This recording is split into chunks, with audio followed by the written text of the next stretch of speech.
자, 오늘은 오순절 부흥 두 번째 시간입니다. 이 오순절 사건은 사도행전 2장에 기록이 되어 있습니다.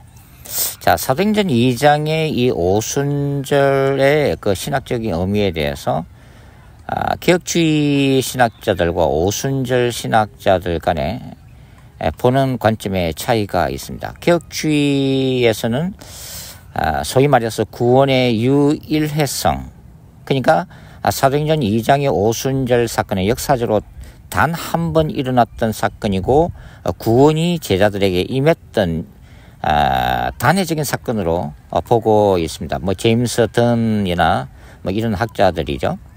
그러나 오순절 진영에서는 사도행전 2장의 사건은 유일해적인 구원 사건이 아니라 초대교회, 그러니까 12사도를 중심으로 하는 이 120명의 제자 그룹에게 하늘의 능력이 임한 사건으로 해석을 하고 있습니다. 성령의 기름 부으심, 성령의 불이 능력으로 임한 사건으로 해석하고 있다고 하는 거죠.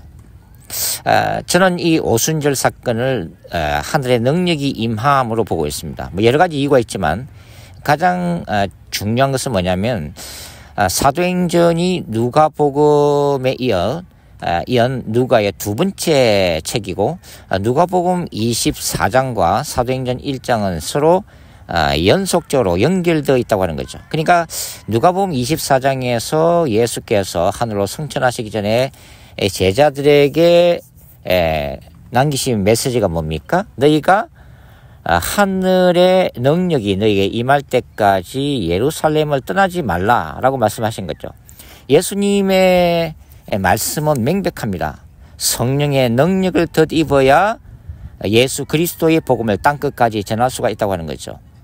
누가복음 24장의 이 하늘의 능력이 임함은 사도행전 1장에서 반복되면서 제자들은 이 성령의 권능을 받기를 기도했고 마침내 오순절날 마가의 다락방에 모인 그들에게 하늘에 불이 떨어진 사건입니다.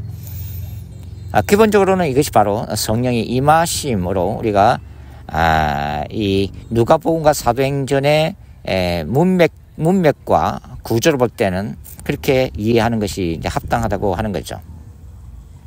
자, 그래서 오순절은 교회가 탄생한 사건, 본격적으로 이 땅에 교회가 탄생한 사건이면서 더 중요한 것은 초대교회 공동체에 하늘의 능력이 임한 사건이었다고 하는 것입니다. 자, 이러한 성령이 사도들에게 임한 결과가 뭘까요? 그것이 이제 사도행전 2장에 자세히 나타나 있죠. 그래서 이 베드로를 비롯한 제자의 소위 성령 세례와 성령의 충만함을 받고 이제 예루살렘의 부흥이 일어나기 시작하는데 이러한 부흥의 특징을 간단하게 한번 살펴보도록 하겠습니다. 첫 번째 이제 사도행전 2장 읽어보시면 각지에서 모인 유대인들이 베드로가 전한 설교를 듣고 마음이 찔렸다고 고백을 하고 있습니다. 베드로의 설교는 성령의 충만함을 받은 역동적인 설교였다고 하는 거죠. 그래서 우리의 설교가 단지 지적이거나 감성적인 차원을 넘어서 중요한 것은 이 성령의 충만을 받는 메시지가 되어야 한다고 하는 것입니다.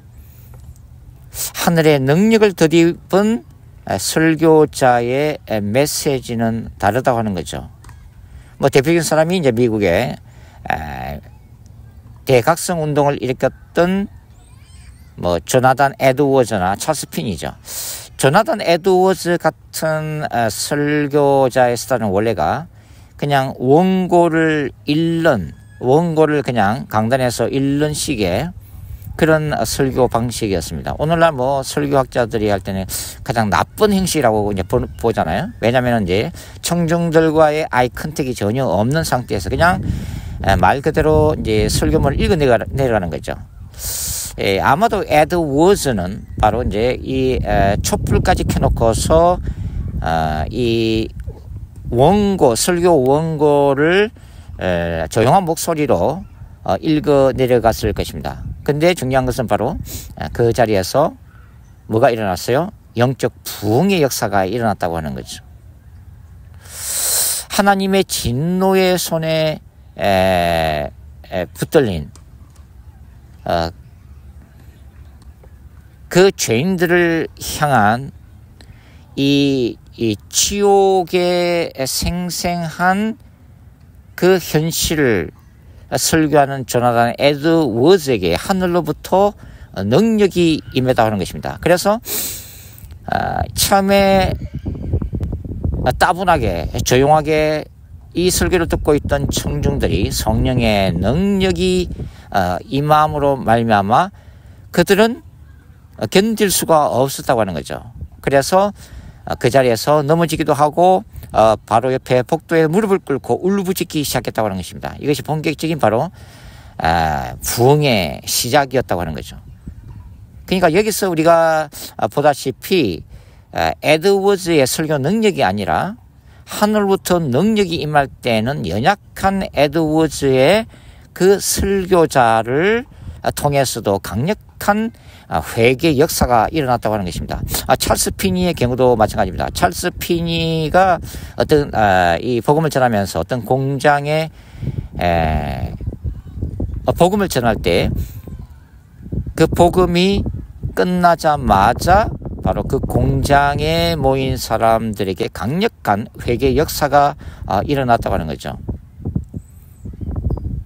찰스 피니가 특별히 설교 능력이 뛰어났다기보다는 찰스 피니에게 임한 성령의 불의 역사가 강력했기 때문에 찰스 피니는 온 도시를 수많은 영혼들을 예수 그리스도께로 인도할 수가 있었다고 하는 거죠. 베드로의 설교도 마찬가지입니다. 베드로 성령 충만함을 베드로가 입었을 때에 듣는 그 청중들의 마음속에 양심이 되살아나고 심령을 날카롭게 찌르는 회개 역사가 일어나면서 우리가 어떻게 해야 구원을 받을꼬라고 하는 회개 역사가 터졌다고 하는 거죠. 자, 성령께서 임하실 때에 부흥의 역사가 임할 때 가장 먼저 일어난 것은 바로 회개의 역사입니다. 요한복음 16장 8절에도 성령께서 어떤 사역을 한다고 기록되어 있어요? 죄에 대하여 책망하는 일을 하신다라고 기록이 되어 있습니다. 회개 역사가 일어나면서 이날 말씀을 받는 자가 세례를 받고 3,000명이 더하더라. 그렇게 사도행전 2장은 기록을 해놓고 있습니다. 그러니까 교회의 부흥, 성령의 강력한 역사가 일어났을 때는 설교자를 통해서 단순히 은혜 받고 감동을 받는 것이 아니라 하나님을 생생하게 체험하고 마치 눈앞에 천국과 지옥을 보는 듯한 강력한 어떤 하나님의 임재 가운데서 그 선포된 이 복음이 관절과 골수를 쪼개면서 공동체 전체가 강력한 회개의 영이 임한다고 하는 것입니다.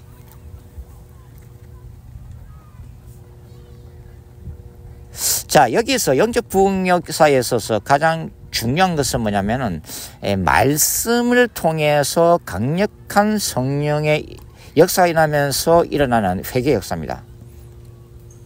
예전에 미국에서 그때가 벌써 몇 년도인가요? 한 10몇 년 전에 이 플로리다 부흥이 한때 미국의 복음주의를 흔들었던 때가 있었습니다. 타드 벤틀리라고 하는 부흥사를 통해서 이 미국에 드디어 영적 부흥 역사가 일어났다 하면서 한번 떠들썩했던 적이 있죠. 그 타드 벤틀리가 이 캘리포니아의 신사도 개혁 운동을 주도했던 교회였던 하베스트 락 처치에 와서 집회를 한 적이 있었습니다. 그때 이제 저도 이 부흥을 사모하는 마음으로 참석한 적이 있었는데요.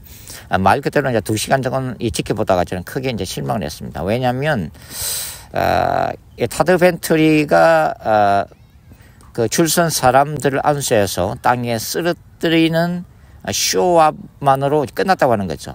거기에는 어떠한 정말 강력한 이 메시지도 없었고 말씀 증거도 없었고 복음에 대해서는 어떤 선포도 없었다고 하는 거죠. 말 그대로 사람들을 넘어뜨리는 은사주의 집회로 끝났다고 하는 것입니다. 그것은 부흥이 아니라고 하는 거죠. 기독교 2000년의 부흥은 반드시 하나님의 말씀이 선포되었다고 하는 것입니다. 그것이 물과 성령으로 거듭남이라고 하는 주제이든 성화를 중심으로 하는 주제이든 천국과 지옥을 전하는 메시지이든 회개를 촉구하는 메시지든 영원한 진리를 담은 하나님의 말씀이 항상 선포되었다고 하는 거죠.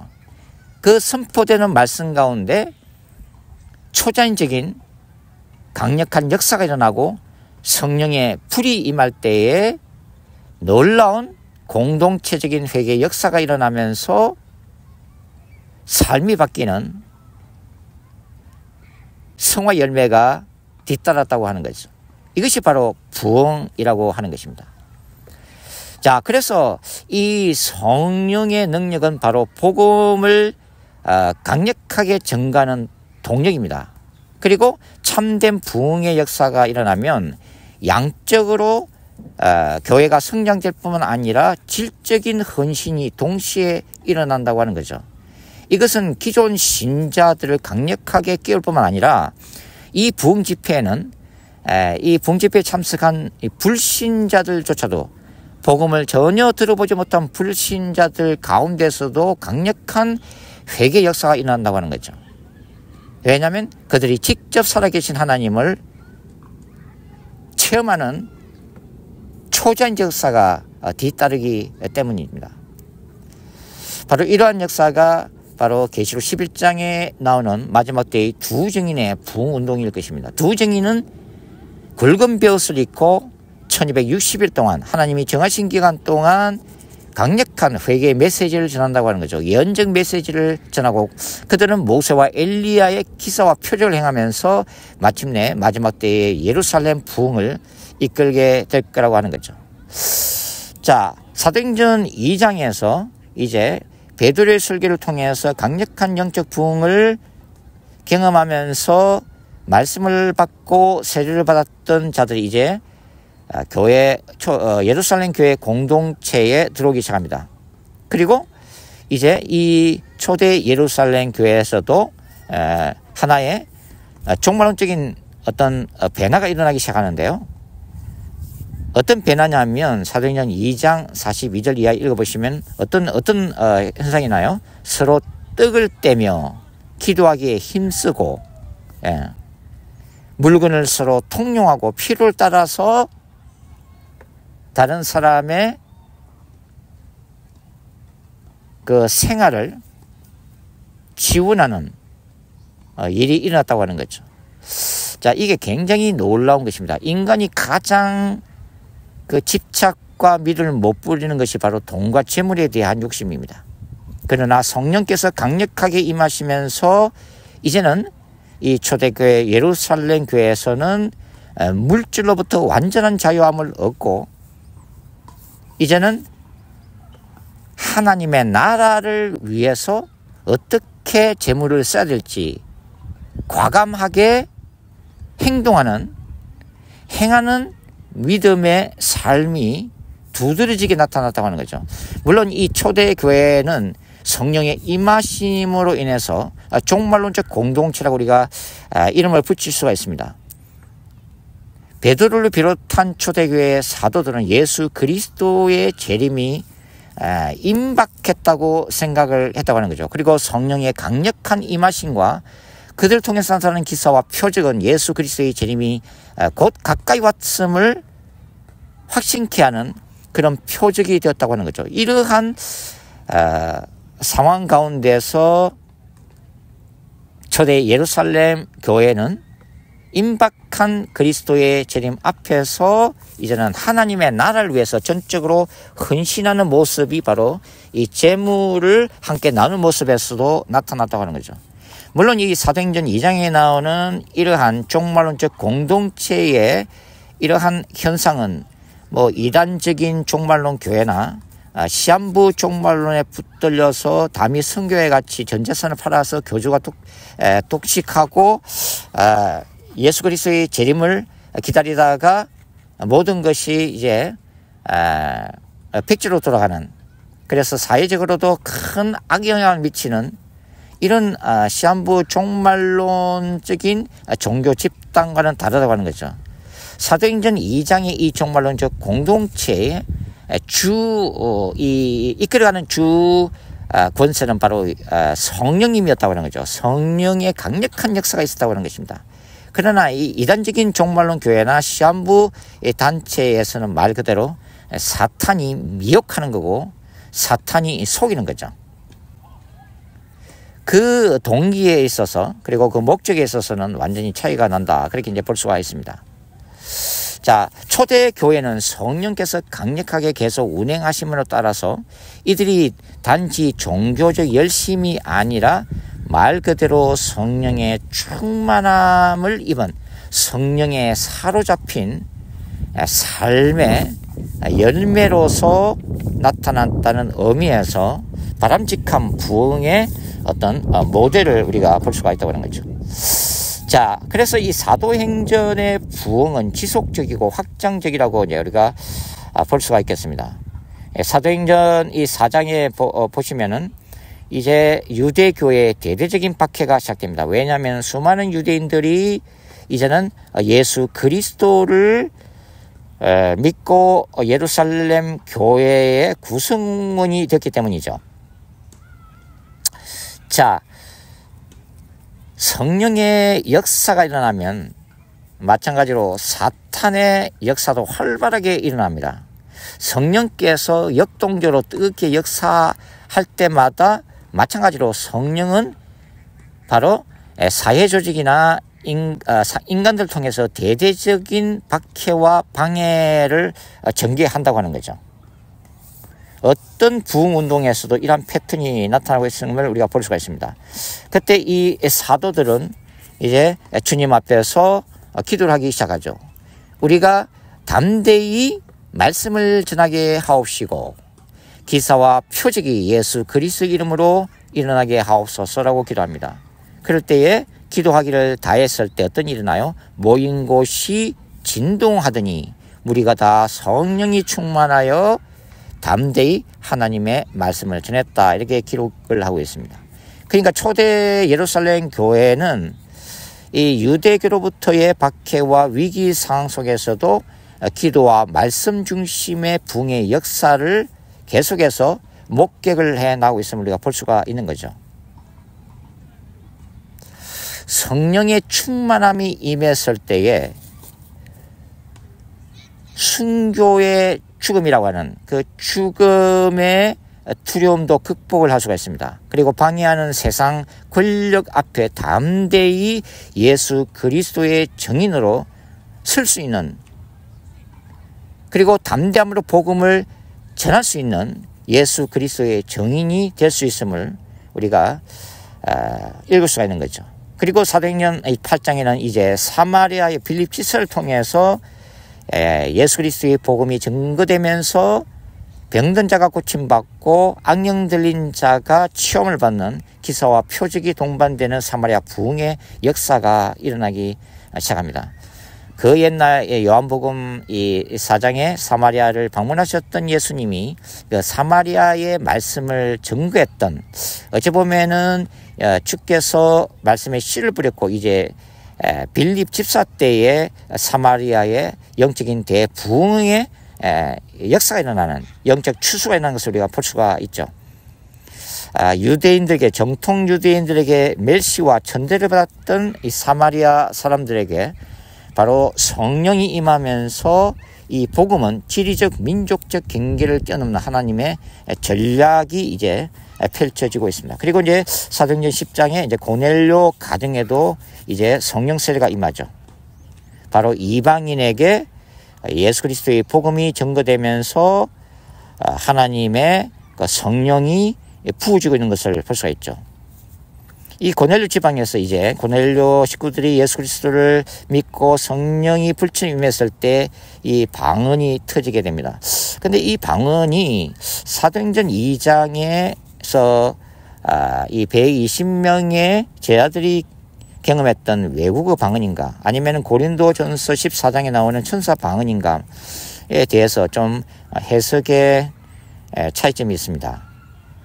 그런데 이 고넬료 집안에 임한 이 성령의 임하심을 베드로가 나중에 이 예루살렘 총회에서 정언을 하면서 참 우리에게 임하신 것 같이 고넬료 집안에도 성령이 임했다라고 하는 걸로 봐서는 아마도 이 고넬료 집안에서도 외국어 방언의 역사가 일어나지 않는가, 이렇게 이제 추측을 할 수가 있는 거죠. 여하튼 이방인에게도 이제 본격적인 이제 복음의 문이 열리면서 사도행전 후반부에 이제 바로 사도 바울을 통해서, 이방인의 사도 바울을 통해서 그리스도의 복음이 성령의 능력 가운데 로마 세계에 전해지게 되는 거죠. 바울은 로마서 15장에 보시면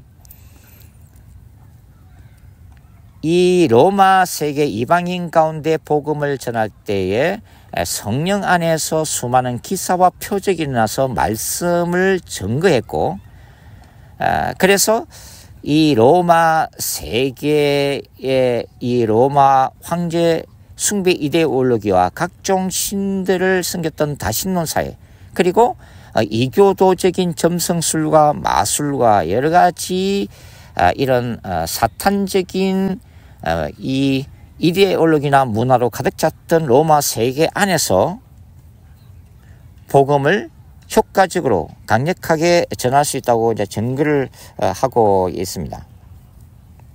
자, 그래서 우리가 이제 초대교회 부흥의 핵심을 한 5가지로 한번 정리를 보면, 첫 번째는 이제 기도 중심성이었다고 하는 거죠. 이 영적 부흥은 전적으로 기도하는 교회를 중심으로 일어난다고 하는 것입니다. 두 번째가 말씀 선포입니다. 성령의 역사는 항상 말씀과 함께 역사함을 우리가 알 수가 있는 거죠. 그 다음에 회개와 세례입니다. 성령은 인간을 죄로부터 돌아서게 하고 삶의 전환을 요구를 합니다. 그러니까 강력한 성령 역사는 이 삶이 변화되게 되고, 더 나아가서 사회 전체에 급격한 변화를 가져오게 된다고 하는 거죠. 그 다음에 이제 공동체적 헌신입니다. 부흥은 이기주의나 개인주의를 해체시키고 공동체적인 나눔과 공동체 안에서의 사랑을 충만하게 만든다고 하는 거죠. 그 다음에 이제 마지막이 선교적인 확장성입니다. 성령의 부흥은 폐쇄가 아니라 세상으로 이 복음을 들고 나가는 자들, 하나님의 군대를 일으키게 하고, 그래서 지역과 또 인종과 어떤 영역을 넘어서 강력하게 하나님의 나라를 확장시키는 효과가 있다고 하는 거죠. 자, 오늘 이렇게 오순절 부흥 두 번째 시간에 우리가 사도행전 2장을 중심으로 해서 성령께서 주도하시는 영적 부흥의 보편적인 특징에 대해서 함께 살펴봤습니다. 감사합니다.